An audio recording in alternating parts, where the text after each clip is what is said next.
Got this story this evening from a long-time listener. I want to thank him for sending me this story. I am a 35-year-old dentist. I live and work in one of the northern suburbs of Atlanta. My now ex-girlfriend is 24 and was working part-time for a law firm in her hometown. At first, Clarissa was wonderful. She had the keys to my home and would come to cook my dinner almost every day. Then sleep over several nights a week. I in turn made sure to take her out several nights a week for almost a year. I was happy and I think she was too. Then over time I started to notice Clarissa had stopped cooking. I asked her about it and she said the firm wanted her to stay longer. In the afternoon, I accepted this and made my own dinner and still took Clarissa out like I used to. I also started to notice a dead bedroom. I really did not have time to get to the bottom of things because I had to travel to another state for Naval Reserve duty. I was going to be going for almost a month. The Navy keeps us busy during these periods. But I was still noticing Clarissa was distant. Later, I spoke to my mom and she told me she thinks she saw Clarissa's car in a part of town that I did not know she had any friends. By this time, I was bothered by Clarissa's actions and was planning to confront her when I got back home. The almost 10-hour drive, my mind was racing about things. I had already bought a ring and was planning to ask Clarissa to marry me for the first time since I became a dentist. I had paid off my student debt and was financially able to take care of Clarissa. Clarissa had it all. She was drop dead beautiful and learned to cook from her mother and grandmother.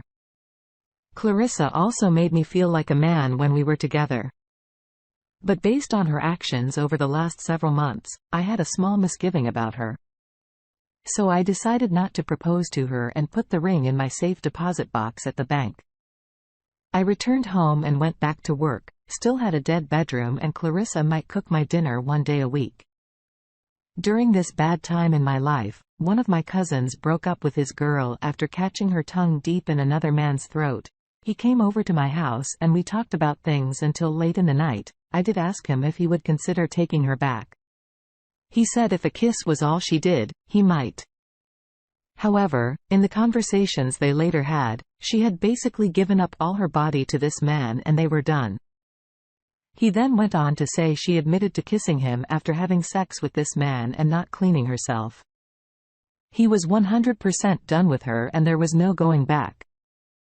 I was of this mindset when I spoke to a good friend of my father who works as a consultant and helps men going through bad breakups and divorces. The first thing he asked me was on a scale of 1 to 10. How much she has to change? And was it a gradual change or did it happen? All of a sudden as I spoke to him, he would say red flag. It seemed like he used that term red flag many times as we talked. What he said as we stopped talking still haunts me to this day. He said, by the time you start to notice red flags, you have already lost her. Most of the time the relationship is over. You just are the last to get the message. I gave some serious thought to hiring a private investigator but wanted to do one thing. First, I went to visit my folks and asked my mom where she had seen Clarissa's car that day. So she and I got in my car and she showed the house to me. I went home and thought about that house over the next several weeks. I drove by the house a lot all different times until one Monday morning, about 4 in the morning, I seen the car next to a Dodge pickup in the driveway. I went to a local Waffle House and had some coffee and waited until 6 a.m. The house had a lot of pine trees on one side of the driveway that went almost all the way to the road. I parked my car and walked very close to the driveway. I stood there behind a tree, sipping coffee for a while waiting for her to come out. Finally, she did. I watched her and the other man hug and kiss as I walked out to a position directly behind her car. As she turned around to walk away, she saw me standing there. I just stayed quiet and then started walking back to my car. Clarissa was following me screaming.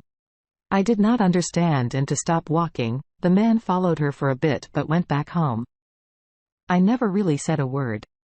Clarissa attempted to block me in with her body, but because I could go forward or backward, she stopped crying and fell down crying.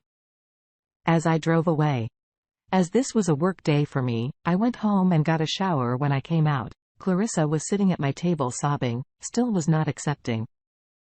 I was done with her. By this time, I really needed to get out so I could go to work as my waiting room. By this time, had my first patient of the day. I also called my father to come to my home to get Clarissa out and change my locks. Later that morning, one of my girls had to call the cops to get Clarissa out of my office. I was also making mistakes. So I had my receptionist call my scheduled patients that day and have them come back at a later date. I also canceled all my appointments. The next day, I drove up to a friend's cabin on Lake Burton and spent several days. My dad brought me some food and a 6-pack of beer and we sat and talked. He told me that Clarissa was not doing well.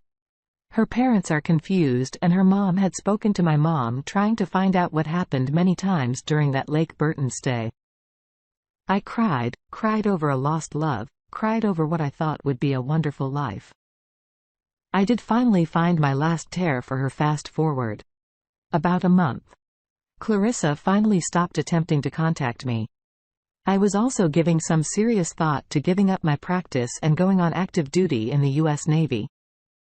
Then one day I heard a knock on my door. It was the man I found Clarissa with that morning. He asked me, could he come in? I shook my head and asked him to leave my property. He did as I asked but said, he was sorry that happened. But he did not know Clarissa was in a relationship. I let it go and watched him drive away. Then later, I was asked if I had time to speak to a man in my office.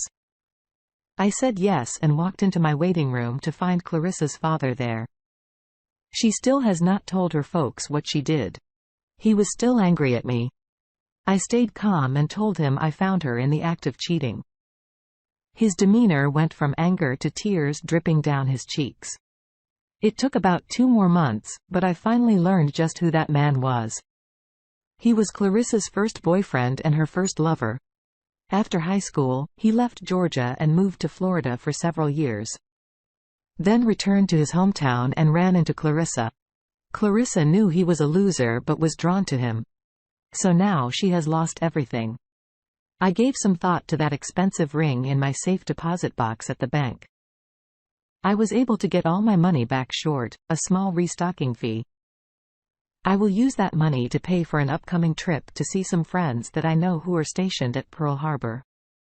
I have also been watching a lot of YouTube content I am learning about, but no, that is not for me. I am still looking for that right girl. I have not yet hit my prime, so I have lots of time yet. I rarely hear anything these days about Clarissa. What I have heard is she is on some meds. Clarissa is a very beautiful girl. There are times when I have to stop myself from calling her. I know she is not trustworthy. And to be honest, I feel for the next poor bastard she starts dating.